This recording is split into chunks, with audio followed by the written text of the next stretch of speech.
Hey, and welcome back to Neverwinter with Aragon. So, unfortunately, I bring some dark tidings. The layoffs and move to DECA Games is fully in progress, as we learned last year. The publisher Embracer Group purchased Cryptic Studios a while back, but they took a gamble and ended up at $2 billion in debt.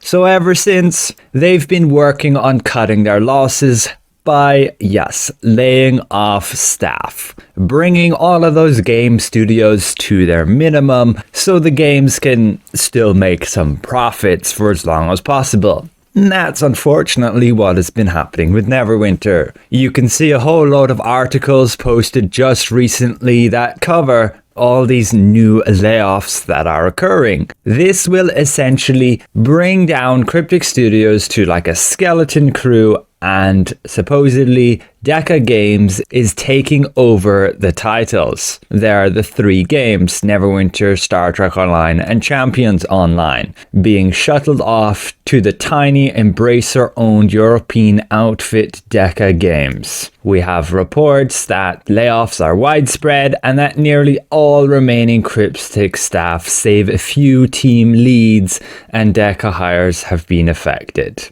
Our senior community manager, known as Ambassador Kyle, who really hasn't been very active whatsoever on the Neverwinter side of things, states that, likely many folks posting today, I now officially know my last date with Cryptic Studios, and basically if you're looking for a new community manager, he's open to work. So he'll be gone. And DECA Games are looking for new community managers right here. An environment artist and also a character artist state then they'll be part of the Cryptic layoffs that fire off at the end of the month, but the studio hasn't actually acknowledged the layoffs yet. The blog ends with our sincere condolences to Cryptic workers affected, which is pretty much all of them, one way or another.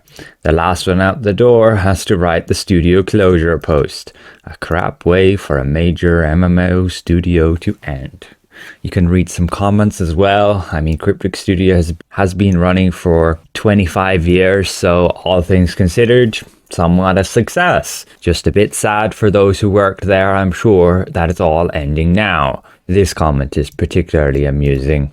Kyle is gone. Who will copy and paste old promotional news while forgetting to update dates and details for the current promotion? Who will post error-riddled blog posts? Mostly joking.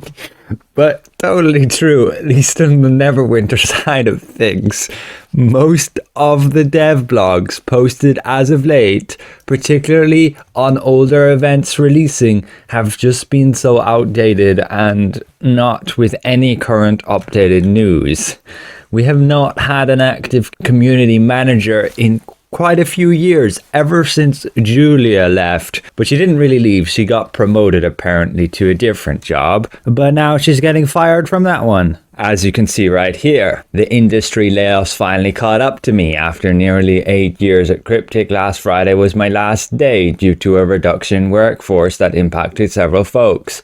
The other blogs are pretty much copy and pastes here of what we just went through. But yeah, this is all as a result of the following collapse of a $2 billion deal with Saudi Arabia. Embracer Group took the gamble and it did not pay off, and now it's just hurting Neverwinter even more. Honestly, it's super unfortunate because Neverwinter has a great baseline. It just doesn't have the devs anymore to keep up with content, to keep up with bug fixes, and you see that clearly the past few weeks especially.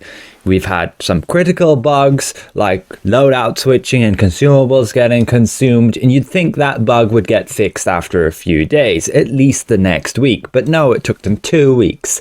Now we have a bug where you switch loadout and you can end up with feats not working. And this also doesn't appear to be getting fixed this week at all, because we just had maintenance last Tuesday and now it's already Thursday. They don't generally do an update on Friday, and especially not the weekends. Overall, I don't know what Mod 30 is coming with. I have no clue at all. I've not been a part of the early access, and supposedly it's going to be like a trial. I've not heard of anybody being in early access. All the people who I do know that are usually there aren't, so there might just not be one. Mod 30 might just be a rework of something, might be a little bit of an addition to Mount Hope now. I don't know. However, they did adjust the battle pass so that we have only 3 weeks with the last part, which would lead to believe that we're getting Mod 30 at the beginning of November.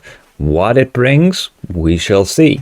Hopefully they'll still come out with Warlock changes. Brett Norton doesn't seem to have been going anywhere, even though he did say he was leaving back in like April this year. Perhaps he got hired by DECA to stay on. Overall, we'll see where things go, and I'll be sure to keep you guys updated. The future does look grim, but in terms of the player base, it doesn't really seem to have gone anywhere in the past year. Maybe a slight dip. You could see you have like peak players 1,200. We're now down to like, still you get like 1,200 here, but maybe a dip to just 1,000 because we're in between mods. You get to see those dips, and then it goes back up when you get a new module. Perhaps if we look 3 years, yes, it's definitely been a downward trend, but that is generally what happens to all games. They'll start out good and then just, slowly decline over time as people switch to new games. At least it didn't have like New World. Started out nearly 1 million players, and now they're all the way down to only like 7,000 logging in. Same story with Lost Ark, although they're a little bit better. Started out with like 1.3 million, and now all the way down to just 30,000. So if you do look at Neverwinter, all things considered, it has remained fairly healthy through its lifetime, with a game that's been out for over 10 years. It never really started out as like a super hype thing, at least on Steam. It could well have been far more popular on the other platforms, and I think it is. I doubt the game company could have survived as long as it did with only say a few thousand players, as Steam would suggest. There's probably a lot more on the Arc Games launcher, a bunch more on Epic Games, and then you have all the people on consoles too.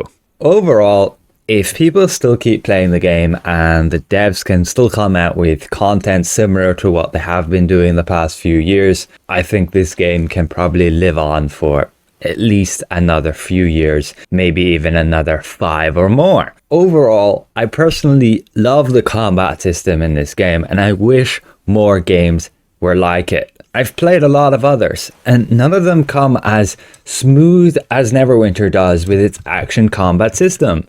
I don't know why they can't manage it, but Neverwinter just does it super well. You have those tab target games, and they try to accommodate for action combat players, and they kind of suck at it. I'm looking at particular Throne and Liberty, and I'll get into that in a separate video where I discuss my grievances with the targeting system in that game and how it feels nowhere near as good as in this game, particularly with multi-target. In single target, you don't notice it when you're just beating up bosses in, say, Throne of Liberty, but multi-target, absolutely. Like, killing groups of enemies is not exactly fun in that game. And here, it's super smooth. You can boost your character's movement speed, you can run around nice, you have mounts, all different swords, and overall, combat just feels good, at least if you're playing some of those certain classes. There are, yes, outliers like, I believe, Fighter and Warlock, which do have not the best animations, I'll say, for sure. But the rest of them do generally feel very good to play, and I just have not found another game that does as good a job. Along with that, Neverwinter is like one of the main games that has its roots tied with D&D. The majority of the storylines are all tied to adventures you can play in D&D. And the characters themselves are based on powers and features and all that originated from D&D. Of course, over the years, they've kind of had to do their own thing as D&D has progressed, while Neverwinter was built originally on an older edition and they couldn't really change a lot. Overall, thanks for watching. I wouldn't get too depressed with the future of Neverwinter. I don't think a lot is going to change. Even with a lot of devs going away, we will be getting new ones, and who knows, they might even be more competent, although they're probably getting paid less. We will see what happens. Once again, a massive thank you to all of these channel members for your extra support. Goodbye for now.